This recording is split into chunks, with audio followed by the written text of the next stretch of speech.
fizesse uma palestra sobre a situação atual,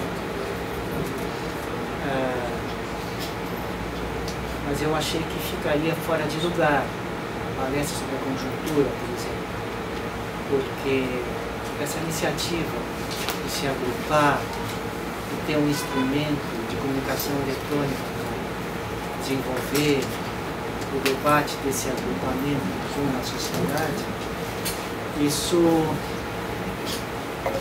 aconteceu em função de um impulso próprio, não em função de uma particularidade qualquer da conjuntura. Quando a gente começou a discutir essas coisas, na verdade se tratava de gente que fez parte do antigo movimento social de estudantes da USP, que foi a Libelu, que adquiriu fama durante um período.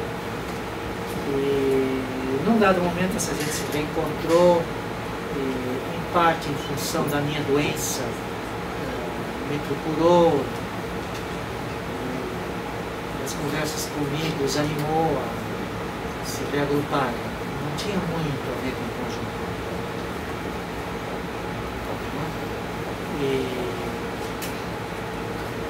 Então nós resolvemos criar um grupo que teria como instrumento um sítio eletrônico. Eu estou usando esse termo sítio eletrônico porque eu sou partidário que se crie um termo brasileiro, um termo da língua portuguesa para isso. Diminuir o domínio da língua inglesa sobre a expressão dos brasileiros sobre essas tecnologias. É assim como aconteceu com o futebol. A gente começou falando futebol, offside, corner, e depois, quando passou a dominar o esporte, começou a falar em escanteio. Então, eu acho que o eletrônico a gente tem que seguir o mesmo rumo. E na Espanha já dizem sítio, se referindo ao site dos americanos, dos ingleses. Eu acho que é oportuno a gente só usar esse termo. É muito bom.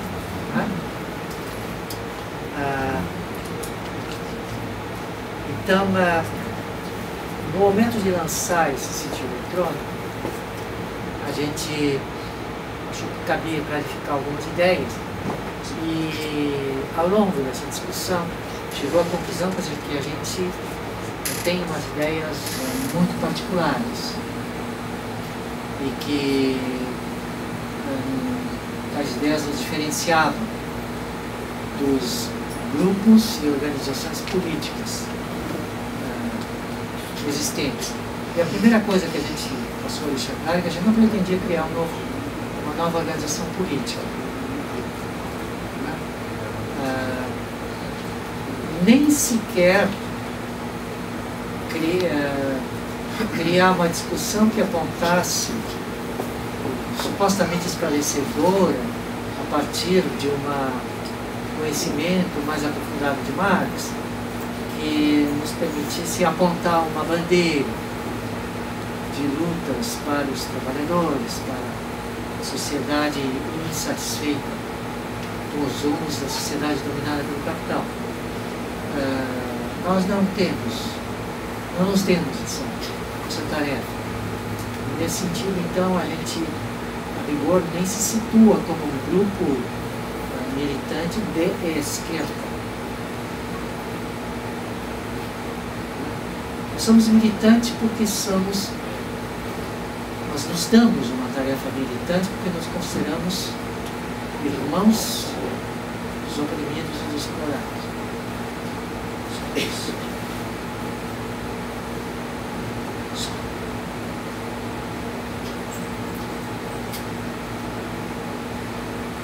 Não temos nenhuma mensagem especial a dizer a eles que os guie. Nós somos extremos. E é mais ou menos o que fez Marx, que não estava contente com o programa da social-democracia alemã. Fez um texto famoso, que foi a crítica ao programa de Gotha. Mas ele se absteve de tomar qualquer iniciativa de cisão, de separação. Mais ou menos, digamos assim, traduzindo em palavras simplificadas, eu poderia dizer que ele achou que o programa era ruim, mas os trabalhadores eram bons.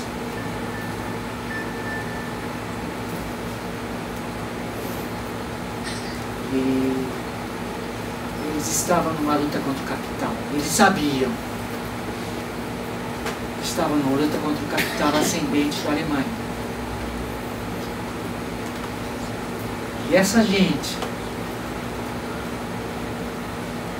que se reuniu para unir forças, quando se reuniu, manifestou um entusiasmo tão grande de se encontrar e de se unir,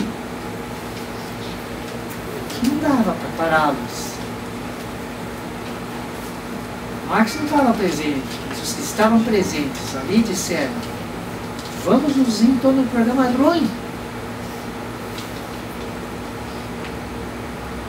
Vamos nos unir. Com alegria.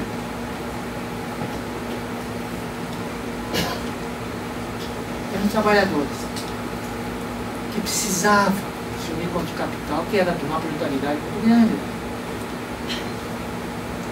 Eles mudaram na história fazendo essa união. Uma união teoricamente ruim. E era Marx. Não era ouvido.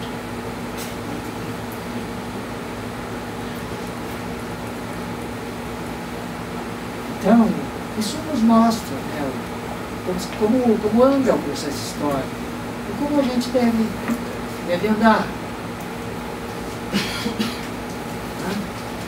Então, é muito fácil ser de esquerda e lutar por saúde, educação e emprego. Todo mundo quer isso, fica exigindo do Estado que dê mais verbas para a saúde, mais verbas para a educação, que invista mais para a criação de empregos, mas nós estamos no terreno do capital. Nós sabemos que o capital não tem soluções de longo prazo, poderá ter de curto prazo. Eu tenho minhas dúvidas que menos de curto prazo estejam acontecendo. Bom, agora tem uma crise que aparece no centro. Aquela crise da dívida que a América Latina viveu nos anos 80, agora está aparecendo de uma maneira muito forte no centro do capitalismo.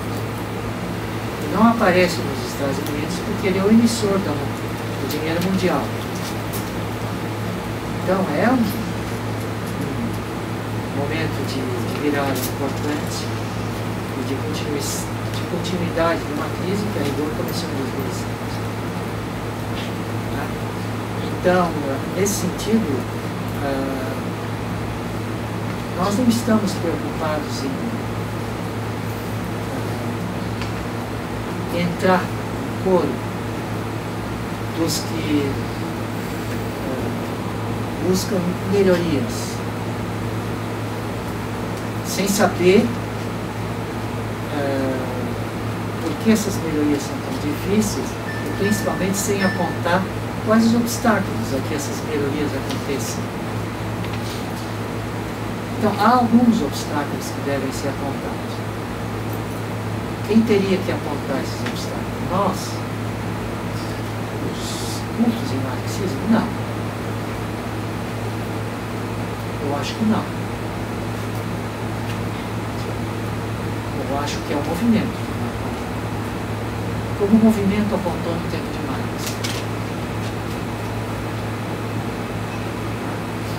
Então, o sítio vai se deu o propósito seguinte: agrupar as pessoas que têm,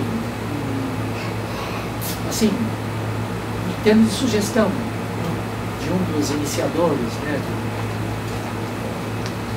dessa aglomeração de pessoas, assim, ó, as pessoas que têm orientação anticapitalista, estão dispostos a transformar essa orientação numa atividade militante.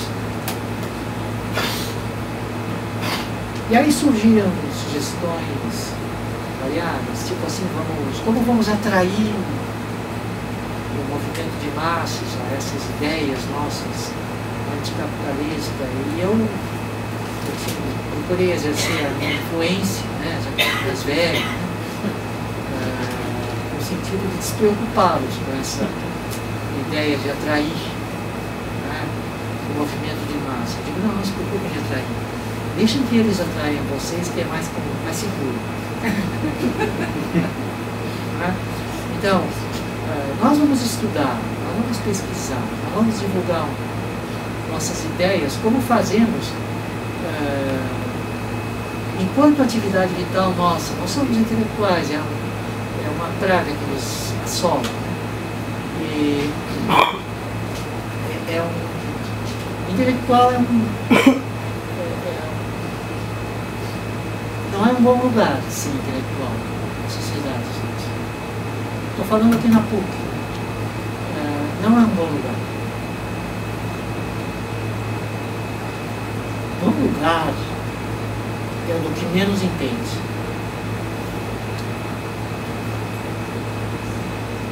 Para saber o que precisa. O intelectual não é.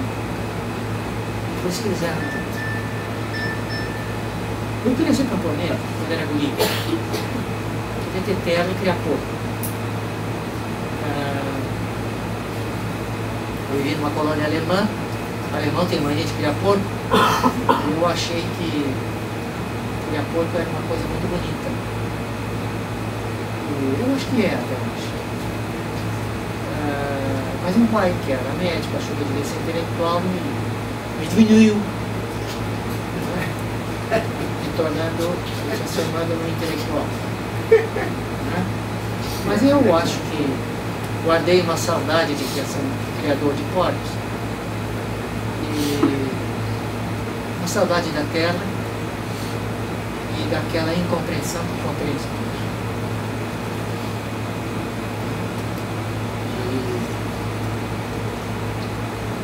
Eu procuro não perder o chão.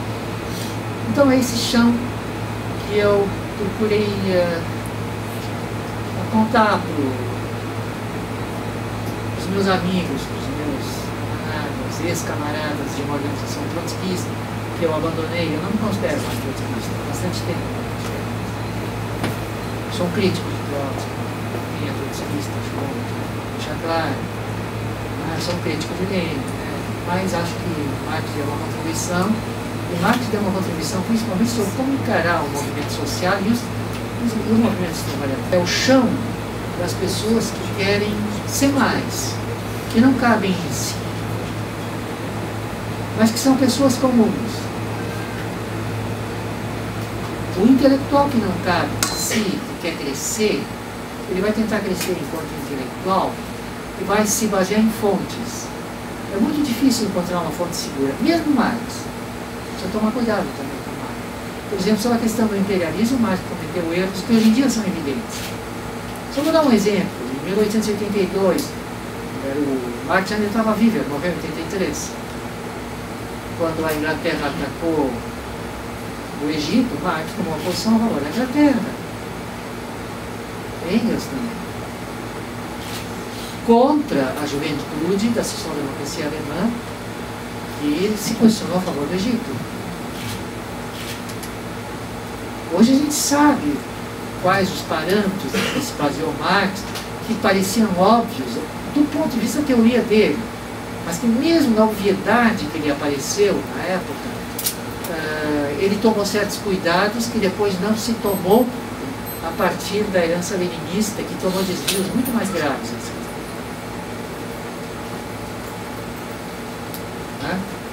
Então, tem que tomar cuidado com tudo. Então, se temos que tomar cuidado com tudo, vamos não deixar de pisar o chão seguro. Assim, usando a terminologia de um filósofo chinês, 300 anos antes de Cristo, Lao Tzu, ele dizia: nós, sábios, né? Ele não se dizia sábio, ele se achava um bobo. Ele diz assim: eu sei que eu sou visto como um bobo, tá? Que eu imito uma tartaruga, eu imito os sábios, eu imito as tartarugas que vivem na lama, é onde eu gosto de viver. Eu vivia pobremente. Ele dizia: eu sou um grande, mas se eu não fosse, se eu não entendesse um pouquinho melhor as coisas do que essas pessoas, os sábios que me chamam de bobo, fazem com que me chamam de bobo, eu não teria como achar que eu entendo uma coisa de vaga. Mas no fundo eu sou realmente um bobo porque eu não sei explicar nada a ninguém. Tá? E ele dizia assim: bom, tudo bem, você pode de repente querer ser sábio, mas aí você vai ter que ser como o céu e a terra.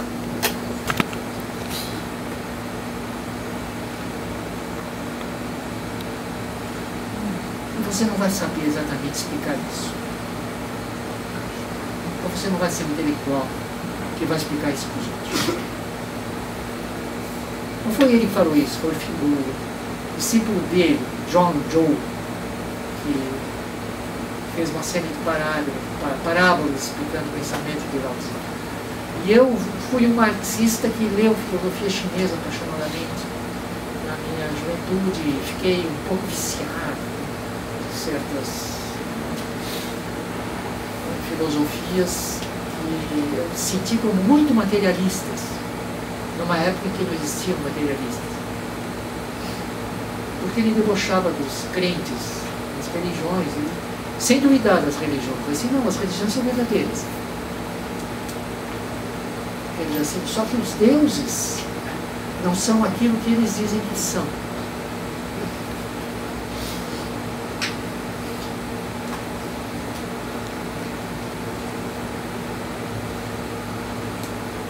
Quando as pessoas contavam a história dos deuses, assim, mas nunca você sabe. Era tão simples quanto isso. Era materialista. Então, ser como o céu e a terra é ficar com os pés no chão e ter o céu como referência. O nosso chão é o povo. Então, quando o movimento social entra em ação, ele vai manifestar aquilo que o oprime de maneira muito tortuosa, né? Como ocupar o Wall Street é uma maneira muito tortuosa de apontar a finança como inimiga do bem-estar da humanidade, da natureza, de tudo isso, né, que eu dizer para vocês. Mas, de certa maneira, nós estamos presenciando uma coisa importante, que é um alvo, né, sendo apontado. Mesmo tortuosamente, já está se criando as condições da coagulação de uma referência de pensamento comum para sacudir essa coisa que bloqueia que as pessoas tenham saúde, educação e emprego. E no fundo nós não queremos emprego.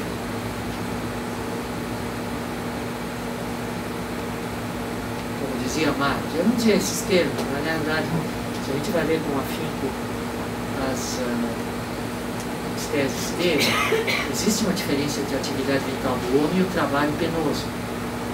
Tá? Então, o trabalho faz parte daquilo que Hegel, né, definiu como a essência humana, e o homem, ele é homem porque trabalha.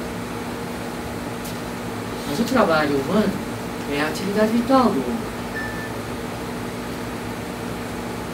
Não é um trabalho que o reduz a uma máquina. Então, nós queremos ter a liberdade de desenvolver nossa atividade vital enquanto seres humanos. Isso o capitalismo não nos dá. Claro, não vamos impedir que os que reivindicam o emprego continuem reivindicando, e de repente esses vão entrar em luta contra o capital. E eu digo sempre o capital, não digo o capitalista.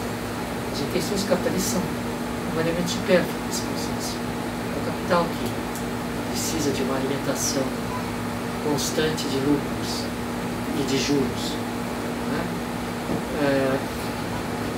E de tributos hoje. Hoje o capital financeiro não vive só de juros e lucros. O capital financeiro vive de tributos. As pessoas pagam uma parte do seu salário a capital financeiro a título de vários falsos serviços, dos quais não precisam. Mas digamos, esse inimigo é o que bloqueia que as pessoas tenham a possibilidade de desenvolver sua atividade vital e prover a sua alimentação sem precisar gastar uma energia gigantesca para alimentar o capital. Então, nesse movimento, que é um movimento singelo pelo emprego, vai chocar contra o capital.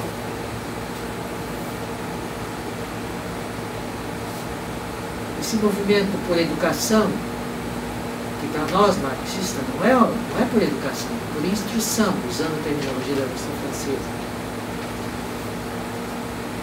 É um movimento para que o homem tenha mais poder de agir, o seu agir seja mais eficiente, o seu agir social, o seu agir na empresa seja mais eficiente. Não educação que tem a conotação subjacente de orientação para um tipo de mentalidade que dizem ser democrática, falsamente democrática, e que na realidade educa para o mercado capitalista. Não instrui para aumentar o poder do homem, o agir do homem, sobre a sociedade, sobre seu ambiente social e sobre o ambiente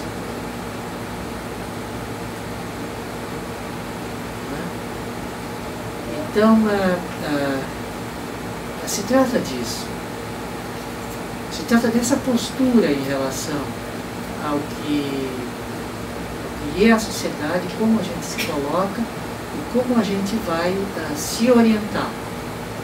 E a gente pretende que o sítio eletrônico ele cria um debate que nos torne irmãos, assim como a gente pretende ser entre nós, dentro desse sólido chão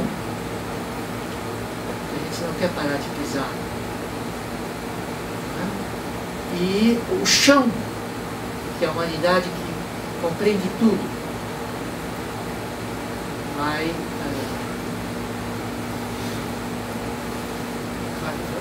decidir quando se puser em movimento. E eu vou deixar claro, a gente não está em compasso de espera. Por isso que o nosso grupo se define como militante.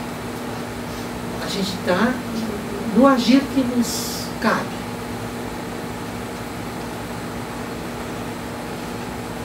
Esse agir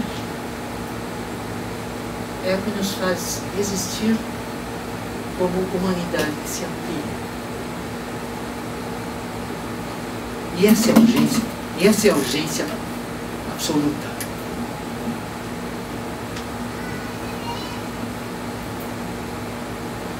C. Humanidade que se amplia.